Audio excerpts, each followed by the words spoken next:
Today's episode is brought to you by Musical Theater Radio's merch store.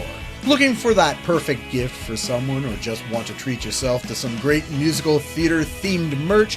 Head to musicaltheaterradio.com and click on the All Things Theater button on the homepage and check out all the different designs available. And now, today's interview. Welcome back to another episode of Be Our Guest here on Musical Theater Radio. I am your host, as always, Jean-Paul Jovanoff. Today is another Discover a New Musical edition, where you, the listener, and me, the host, get to learn about a new show together. The musical Man of The Wynoochee is a gripping tale set in the early 20th century, inspired by the true story of John Tornow, a hermit who became the subject of the largest manhunt in Washington state history. Today, to tell us a little bit about the show, are its creators, Jessica Welsh and Linda Dowdell. Hello to the both of you and welcome. Hello, thank you so much for having us. No problem, no problem. All right, now before we get into learning about the show, we got to learn about who the two of you are. So I always ask for a 30-second bio. So Jessica, we're going to start with you. Who is Jessica in 30 seconds? Great. What a challenge. But I won't keep us here all day. I am Jessica Welsh. I'm the librettist and co-lyricist on this show. And I am also write for screenwriting. So I have a background in kids animation and feature film, but had a long-standing passion for musical theater that I joined the BMI Musical Theater Workshop for out of New York City. And that's where I met Linda and where this all began. And I'm originally I grew up in the UK till I was 10 and then Western Connecticut. So that's kind of a 30-second-ish tour. Nice. And Linda, 30 seconds. Who are you? Thank you. Well, I'm Linda Dowdell. I am the composer and co-lyricist of Man of The Wynoochee. And I have a background, I don't know, I've been kind of an eclectic mix of music that's carried me through several decades. A lot of work with modern dance as a musician. And then I kind of segued into writing for musical theater. And that's how, as Jessica said, we met through the BMI Musical Theater Workshop when it became virtual due to the pandemic. And because I live out, as I like to call it, beyond Seattle on the Olympic. And so we met in Zoom squares during the pandemic and then began writing this show together. Nice. Now, I'm always curious, were you always into musical theater growing up, or was that something you discovered a little bit later in life? Jessica? I always was. As a kid growing up in England, I got to go to some shows on the West End and remember having a very impactful experience seeing Beauty and the Beast and the stage trick with the beast being turned into a prince and turning to my dad and saying, "How did they do that?" And he was like, "It's magic." And I completely believed him. And I was in a couple shows as a younger kid in England, but then I kind of got busy with other stuff while growing up. So then it was kind of more something something that I sort of secretly loved, but wasn't really pursuing or involved in myself until BMI was a big game changer for me, where I actually finally got to meet fellow writers and creators and musical theater lovers. And Linda, yourself, is that a later life discovery, or is young Linda always into musicals? It was, yeah, I'll take the young Linda option. My dad was my first piano teacher, starting at about age 4 for me. And he and my mom really liked going to musical theater. This was in New Jersey. I grew up in New Jersey. And so they would go to shows, and then my dad would either buy the music that we would then, and also the LPs, listen to especially I find later in life the overtures to musicals of the Mm. golden age, kind of My Fair Lady and Camelot and West Side Story. I mean, they really affected me. We had a wonderful neighborhood for part of my growing up, and I've worked as a musical director of musicals for many years. But when I look back, I've kind of been running rehearsals for a very long time, including when I was a kid. And I would try to get my sister to sing along with me. Like I would say, okay, look, I'll be Tony, you be Maria, and sort of make deals about singing the music of all those great shows. Nice. Well, let's jump into the show itself. What was the impetus for writing and creating the show in the first place? I think Jean Paul, you as you said, so this is a real, it's inspired by real true events, and it's a story that has kind of a following up in the Pacific Northwest, and I'd been spending some time up there, and it was kind of a coincidence that Linda actually lives where these events took place, and so I heard about the story, and it really struck me with the evocative world of the dark forest, where it's sort of symbolic of all the more primal parts of our nature and our psyche, and then the character, all the contradictions of this character who loosely the story is about this nature-loving hermit who's accused of a crime, and there's a big sensational manhunt for him, but all his sister always swore he was innocent. And so the all those contradictions of the character of someone who's, you know, powerful and vulnerable, and wants to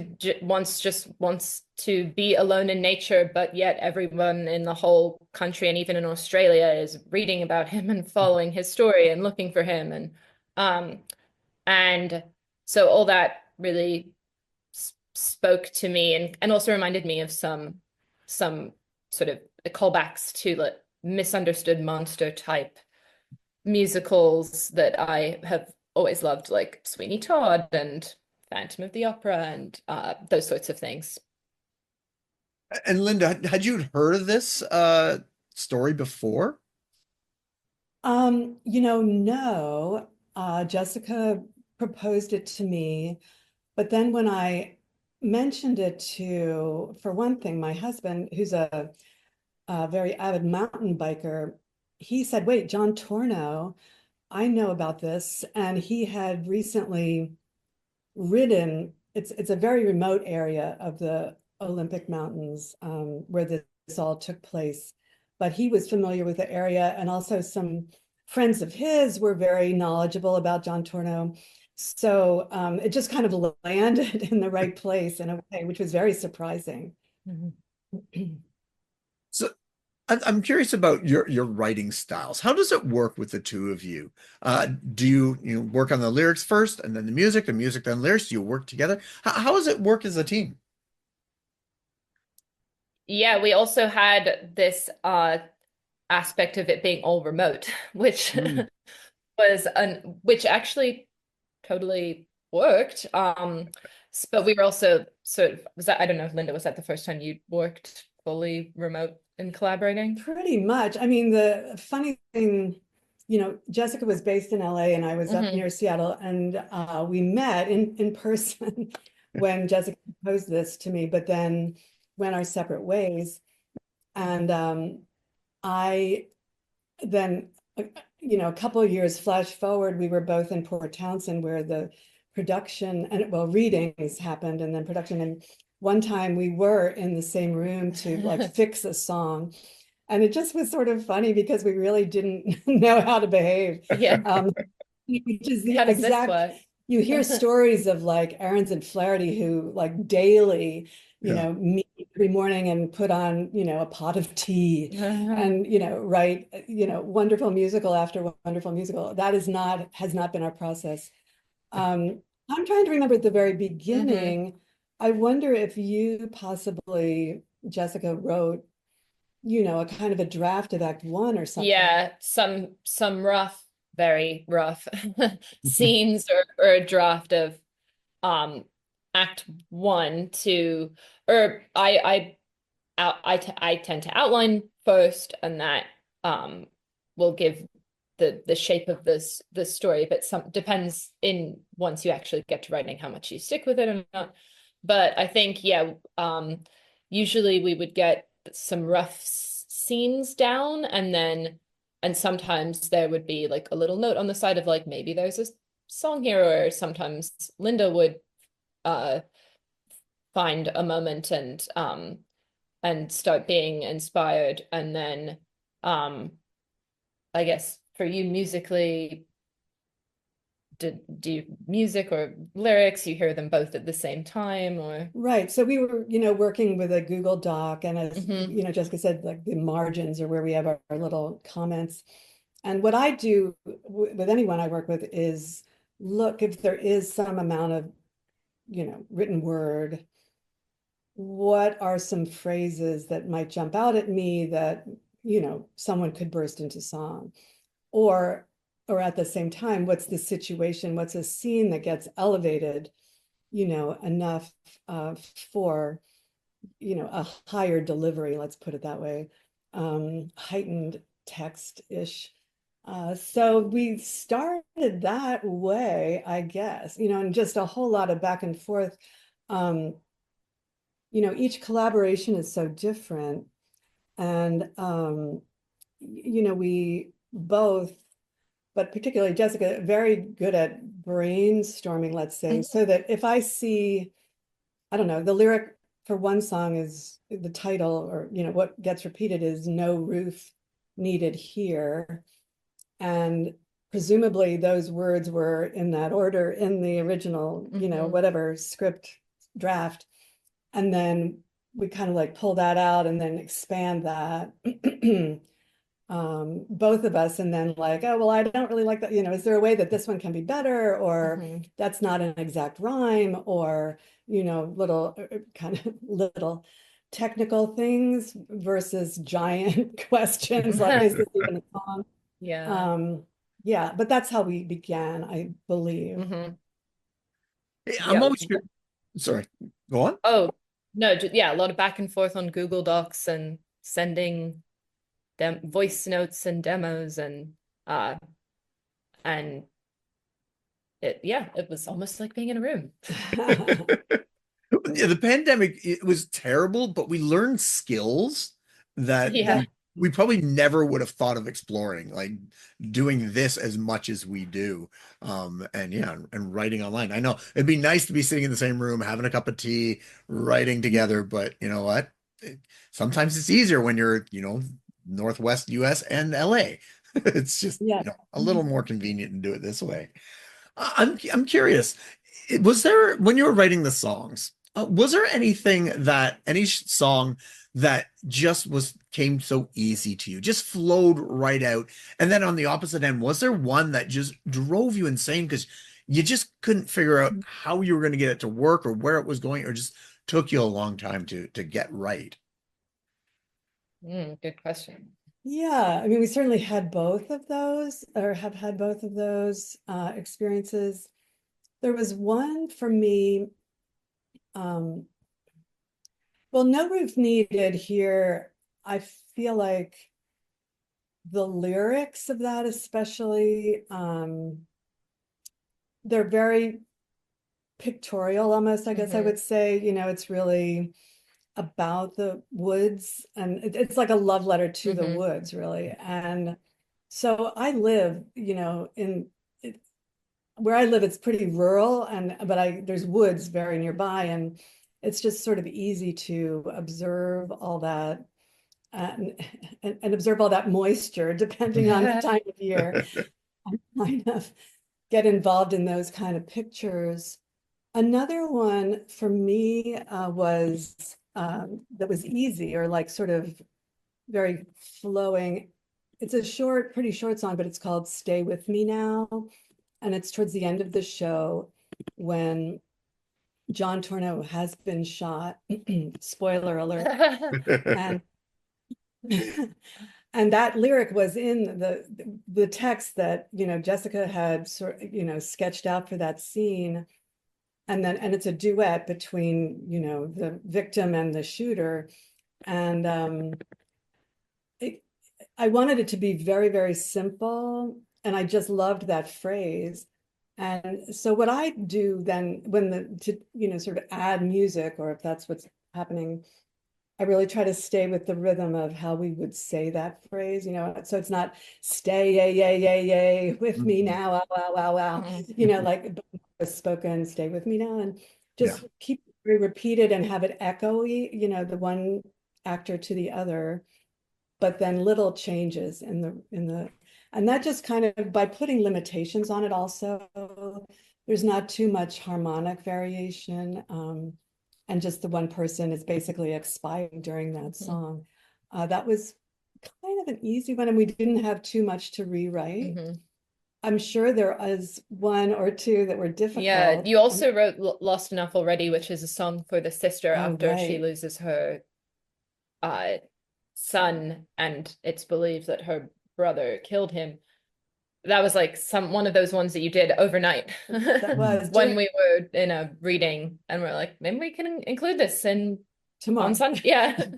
Yeah, it's true. It's one of those ones. But yeah, maybe some of the group numbers were harder. I mean, the old saying of the opening number is the last one that you write. Some of the maybe some of the group numbers were harder in terms of like, how do we want this to work and open the show, and all the different parts. We probably had a lot of versions of that, especially as story things were moving around. So, and there's still one or two that we wanted to strengthen the character of the sheriff during our last sort of development last summer, and there's lyrics to his song towards the end that will still got work to do. Well, let's talk about the development and the production history. Take us from, the beginnings. When did you start? And what have you done with the show, the readings and things like that? Tell us about that progression. I think we started late fall 23. Earlier. Well, I cannot remember that years. Yes, 2 or 21. It was very fast too. Yeah, we've been working on it approximately 2 years. But so Jessica presented this idea to me. It was around, I think it was after Thanksgiving of whatever year that was. And then I'm associated with Key City probably. Public Theater in Port Townsend, which is a very small but very active theater who does pay a lot of respect to new work. And so I thought if I could get Denise Winter, that artistic director, interested in this development, we could take advantage of a May production workshop where we would have, a cast for a week to, do a reading, and then a couple of days to work, and then another reading. So I presented that idea to Denise, and that sounded good to her. However, I'm pretty sure it would be fun to look back at the original draft. Jessica was pretty much envisioning, maybe these number of principal characters and, a community of 11 people, like an ensemble or something. And Denise, I mean, it's a 77-seat theater. So not a big place. And also just in terms of budget and whatnot, Denise was, and if you can get this down to a cast of 6, we can go ahead. And it's like, okay, let's see about it. So that was the biggest part. That was a big challenge. But that's what we aimed for May. May 23 then was our first reading. Yeah, right. You're right. Yeah. And then we kind of kept, and that was a reading. That was like act 1 with half the music. Right, yeah. Exactly. And then by October was the next time we could have a reading there. We had act 1 with all the music, or what we thought was all the music, at the same place. And then we were aiming for May of 2024 to do a complete reading. Mhm. By that time, we knew we could have a production at Key City Public Theater in October of 2024. So pretty much what we were going to present and rehearse with hopefully the same cast was in May of 2023. The thing was, so we did that on a Thursday, and then Jessica took off to go back east for a big event. Oh, yeah. And so on the Sunday, when we had another opportunity to present, I said, how about, oh, because on Thursday we had done the act 2 Yes. with all the music. Yes. And so on Sunday, I said, let's just present all the music of both acts, Mhm. take advantage of this cast. Jessica wouldn't be there for rewrites of the book anyway. So, and after that, Denise Winter, the artistic director, suggested strongly there should be more music, that there should be more singing and less speaking in terms of the flow of the piece. Mhm. So that was an interesting suggestion, because we really thought we, had it, and now all we needed to do was orchestrate and rehearse for October. So in August of 2023, we had another reading that added more, sort of interstitial music. Not wanting to create all new music, we kind of extended songs that were already existing in a really interesting way. I mean, our final product has really been, I think it's very unusual. It has a real sort of folk rock kind of feel, but the whole piece has almost more of a, I mean, you would say folk opera, except opera people don't like folk music and folk music like opera. So there's no point. I never said that. Yeah. You'll have to edit that out. No, just kidding. So anyway, Jessica, I'm sure you have more to add on that. I've just been sort of monopolizing. No, that's yeah, that's the kind of the story, I think. And I think some of those, the what we were working with in terms of 6, we did kind of bump it to 7 cast members, a small 7th role. Actually, I think was really illuminating in terms of focusing on the core characters and really developing them. So that was really helpful to the process. And I really liked that suggestion too of adding even more music, because it sort of came from a place of, this is like a true story that became a legend. And so keeping us in the space of legend and romance, which goes more with music than straight dialogue. So I thought that was a really interesting suggestion that I'm glad we ran with. I'm curious, where's it going right now? What's the next step? Is there anything you can talk about that it's heading to? What's your process of going forward with the show? Good question. Yeah. So in October of 2024, we did have a 4-week run at Key City Public Theater, which was wonderful. Beautiful set and lighting, and really wonderful in this very small space. And a producer of a theater in Bremerton, which is not all that far from Seattle, saw it and would like to have that exact production at the Admiral Theater in Bremerton, seating 300 or something. And then there's another venue in Port Angeles out near me that I would love to see it at, also the same size, about 300. So what we're working on now is a little mini tour of those two cities. Would just be like a 2-week something with hopefully minimal, prep, although there'd have to be some, and hopefully the same cast as we had. It was just such we would love to have it be later this year in the fall. All of these things are deeply buried in chickens and eggs that sorted out.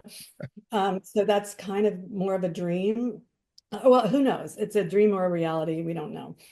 But then Jessica's constantly working on meeting producers and the way we even met you.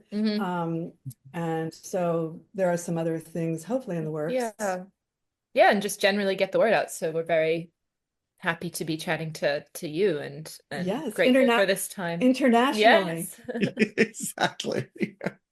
So so how do people learn more about you? You know, the websites or the socials, or how do people get to know about yourselves and the show? We should do a website, but the I think we both have websites, and then is there info on Key City? We'll be working on yes, yeah about that. Yeah. Yeah, nothing concrete at the moment. We really should have a website about the show. Okay. Yeah, for now, my website is just Jessica-Welsh, WELSH.com. And I'll at least start updating more info on the show there, but also thanks for the reminder. Yes. No problem. And Linda, how do we learn about yourself? You know, I've gotten sort of more shy as decades have gone. I really don't have a website, and I'll just take that in consideration and do something about it. Well, people can just Google your names and you know see where things are at and find out more about you that way. But before we go, I want to first of all say thank you very much and congratulations on the show, and thank you for coming on and introducing myself and the listeners to your show and you know where it's gone from and to where it's going. So congratulations on that. Thank you. Thank you. Yeah, thank you so much for having us. This was really fun. No problem. Well, I'm curious for each of you, have you got anything in the pipeline that you want to promote outside of this, obviously? Is there anything, Jessica, you want to let people know that you're working on to check out? Um, I have some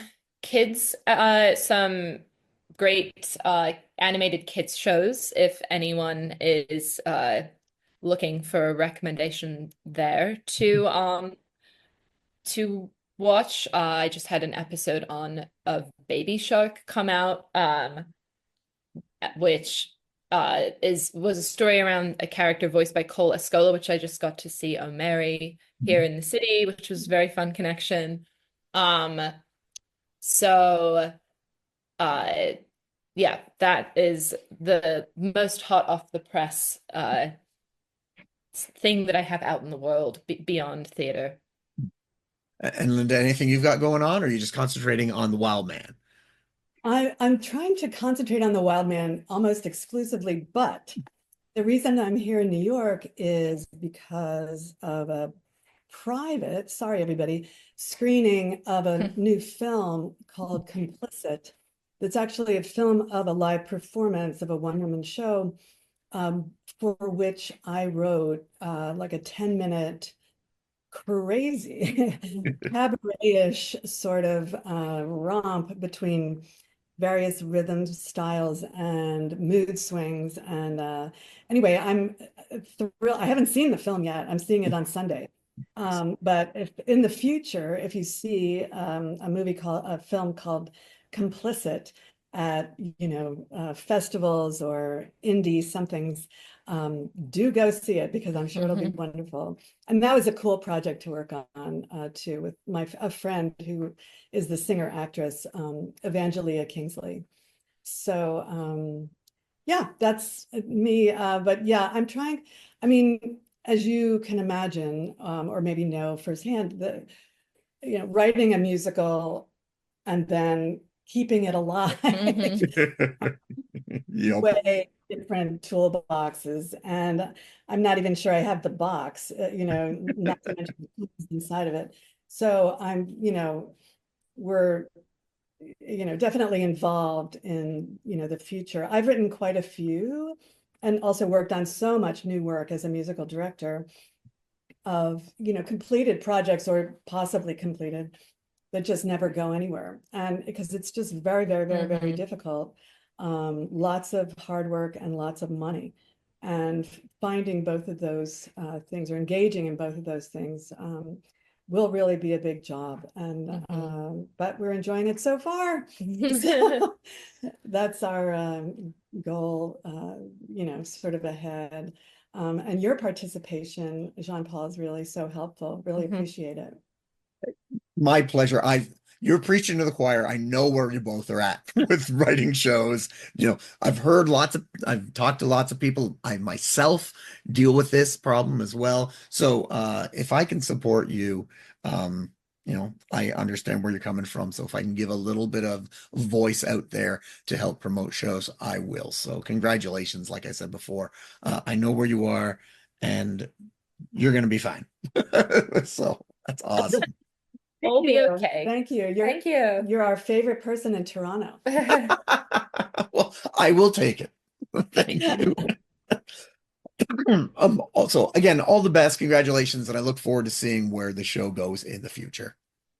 Great. Thank you. Thanks.